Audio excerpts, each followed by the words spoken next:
Day to everyone, class 9. Today our chapter number 9, forces and laws of motion. आज हम startup करेंगे topic inertia से। Inertia topic से आज हमारा स्टार्ट होगा। Before starting my topic, last हम इनर्शिया में हमने लास्ट लेक्चर में किया था Galileo's observation and origin of Newtonian mechanics. तो उसमें क्या था कि क्या ऑब्जर्वेशन ली थी गैलीलियो के अकॉर्डिंग, जब उसने ये इंक्लाइन प्लेन पे ऊपर से बॉल को नीचे की तरफ भेजा तो बॉल ईजिली मूव कर गई। बट दैट सेम थिंग अगर उसने किया कि इस कंडीशन में बॉल को ऊपर भेजा तो फोर्स लग रही थी उसको भेजने के लिए, वापस नीचे आ रही थी। तो क्या कंक्लूजन लिया गया कि everything in an universe tends to be in a state of rest और इन अ मोशन अनटिल और अनलेस उतनी देर तक वो मोशन में रहेगी या रेस्ट में रहेगी जितनी देर तक उसमें कोई एक्सटर्नल फोर्स एक्ट नहीं करती। उसको कैरी फॉरवर्ड करके इनर्शिया के टर्म्स को डिफाइन किया गया। अब इनर्शिया में एग्जांपल से कि स्टार्ट कर रहा हूँ मैं।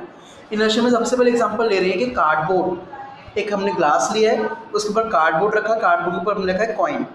जब कार्डबोर्ड को फ्लिक करेंगे विद अवर फिंगर तो क्या होगा, कार्डबोर्ड वो क्या होगा, मूव कर जाएगा अपनी जगह से। जो कॉइन होगा वो क्या करेगा, that will fall into tumbler. उससे क्या कंक्लूजन ली गई कि बॉडी जो है, जो कॉइन था, that continues to be in state of rest. पहले भी वो रेस्ट पे था जब वो कार्डबोर्ड के ऊपर उस पर रखा हुआ था, then when it was placed on cardboard it was at rest, but after flicking the cardboard with the finger it fall down into the tumbler and at that time it is also at rest. So the body continues to be in a state of rest, body continues to be in a state of rest और resist करती है, अब oppose करती है कोई change आए उसकी condition में। एक और एग्जांपल लेंगे।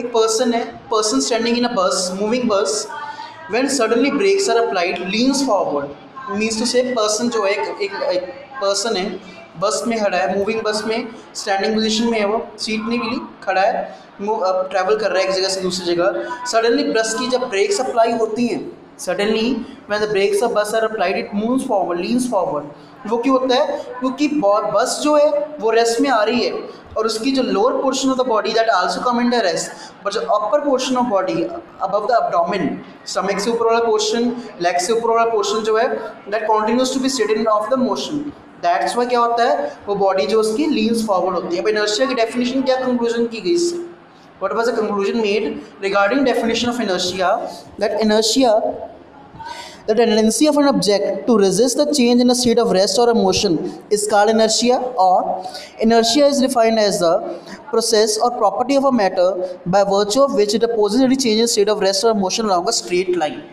स्ट्रेट लाइन के अकॉर्डिंग अलॉन्ग कोई भी चेंज इन मोशन को या change in state of rest को अपोज करे तो उसे इनर्शिया कहते हैं।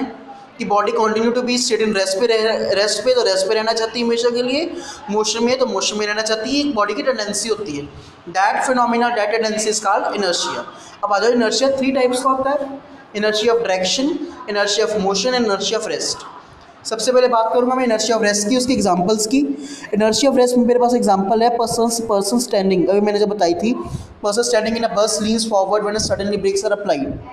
सेकेंड एग्जांपल है मेरे पास, that is dust particles on a carpet flow when one beaten with carpet with the stick. Dust particles flow करते हैं, ऊपर को उठते हैं जब बीट करते हैं कारपेट को विद स्टिक, मगर जब थोड़ी देर बाद वो क्या होता है, डस्ट पार्टिकल्स वापस जाके कहाँ पे गिर जाते हैं, कारपेट पे। मतलब कि वो रेजिस्ट कर रहे हैं अपनी रेस्ट को, चेंज ऑफ स्टेट नहीं कर रहे हैं। रेस्ट में है तो रेस्ट में रहना चाह रहे हैं, मोशन में नहीं आना चाह रहे। थोड़ी देर के लिए मोशन में आए, अपने पोजीशन पे चेंज हुए, मगर फिर से वो कहाँ पे आके रेस्ट में आ गए जब वो कारपेट में फिर से गिर गए। That is the inertia of rest. Next में हमारे पास है inertia of motion. A person standing in a moving bus leans forward when the bus stops of a sudden. Second example है, a car suddenly, a man carelessly coming out of a train. जब basically क्या होता है, जब train में से carelessly person, आपने देखा होगा बेसिक क्या होता है, ऑब्वियसली देखा होगा कि पर्सन्स जो होते हैं मूविंग ट्रेन से नीचे उतरते हैं, उससे क्या होता है, हमारी बॉडी तो होती है रेस्ट में नहीं होती, मोशन में होती है। उससे क्या होता है, हमारे बॉडी पर झटका लगता है, तो our body is still in the motion, that's Y risky होता है। उससे क्या होता है कि पर्सन का गिरने का चांसेस भी होते हैं and can also accidental deaths भी हो सकती हैं अगर पर्सन का जो किसी का अगर पैर ट्रैक के नीचे आ जाता है। So next is regarding that is inertia of direction. Inertia of direction देखेंगे, the water particles sticking to the tyre, basically क्या होता है, fly off vertically when it moves. Tyre में अगर वाटर पार्टिकल स्टिक करते हैं, मड पार्टिकल स्टिक करते हैं, वो वर्टिकली मूव करते हैं साइड्स को मूव करते हैं, that is a direction, particular direction की तरफ अपनी पोजीशन को रखते हैं, that is inertia of direction. Another example for that is whenever a driver is regulating a curve, negotiating a curve, the passengers experiences a force acting from the center of the curve. Centre of the curve की तरफ आप उनकी force लगती है. Means तो अगर बस में कार में ट्रेवल कर रहे हो in the hilly areas and curve ले रही है कार, तो आप उस डायरेक्शन को मूव करोगे जिस डायरेक्शन में कार मूव कर रही है, या उसके ऑपोजिट मूव करोगे डिपेंडिंग. ठीक है. इनर्शिया बेसिकली डिपेंड करता है मास पे. जितना मास ज़्यादा होगा इतना इनर्शिया ज़्यादा होगा. Larger the mass of the body, larger will be the inertia. Mean to say I is directly proportional to m. I stands for the inertia and m stand for the mass of body, जिस पे inertia की phenomena act कर रहा है, जिसकी वजह से inertia की प्रॉपर्टी वो शो कर रहा है.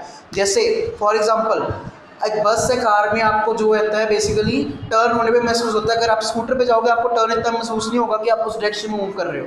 क्यों? क्योंकि mass of the body, mass of the bus or car is later than that of a scooter or motor bike or a bicycle. That's why जितना मास ज़्यादा होगा बॉडी का उतना इनर्शिया होगा, और जितना मास कम होगा बॉडी का उतना इनर्शिया की वैल्यू भी कम होगी. नेक्स्ट है Newton's law of motion. Galileo की ऑब्जर्वेशन को हुई, जो गैलीलियो ने ऑब्जर्वेशन की थी न्यूटोनियन मैकेनिक्स के ओरिजिन की, उस ऑब्जर्वेशन को कंक्लूड करके आगे कैरी फॉरवर्ड करके न्यूटन ने फर्स्ट लॉ ऑफ मोशन बनाया था. बेसिकली जो Newton first law of motion है ये ओरिजिनली गैलीलियोस की ऑब्जर्वेशन ही है. न्यूटन के जो सेकंड एंड थर्ड लॉ है वो उनकी अपनी सर न्यूटन की अपनी कंक्लूजन्स हैं. But the first law is also known as a law of inertia, और गैलीलियो का भी लॉ बोलते हैं. बेसिकली गैलीलियो का लॉ है, नेम इसका न्यूटन का दे दिया क्योंकि न्यूटन ने थोड़ा सी मेमोरेंडमली थोड़ी चेंजेस करके इसमें कंक्लूजन लाई गई थी. तो इसमें क्या कह रहे हैं कि every body in universe tends to be in state of rest और यूनिफॉर्म मोशन अंटिल और unless external force act on it. क्या कह रहा है? Every body in universe tends to be in state of rest और uniform motion until और unless external force on act on it. जितना भी यूनिवर्स में कोई भी चीज़ है वो या तो मोशन में रहेगी या फॉर एवर वो रेस्ट में रहेगी. उतने देर मोशन में रहेगी या रेस्ट में रहेगी जितने देर उस पर एक्सटर्नल फोर्स एक्ट नहीं कर रही. मोशन में उतनी देर तक रहेगी जितनी देर अगर ब्रेक नहीं अप्लाई कर रहे हैं तो सामने चीज़ को याद जाती है जिसको कोई फोर्स लगा के उसको स्टॉप कर दे, और रेस्ट में वो उतनी देर तक रहेगी जब तक उसको कोई फोर्स लगा के उसको मूव ना कर दे. This law is also called the law of the inertia. This law is also called the law of inertia. So that was for today. Hope so आपको क्लियर हो गया होगा. Thank you and have a nice day. इसकी revision कर लेना, कल class में questions पूछे जाएंगे. थैंक्स.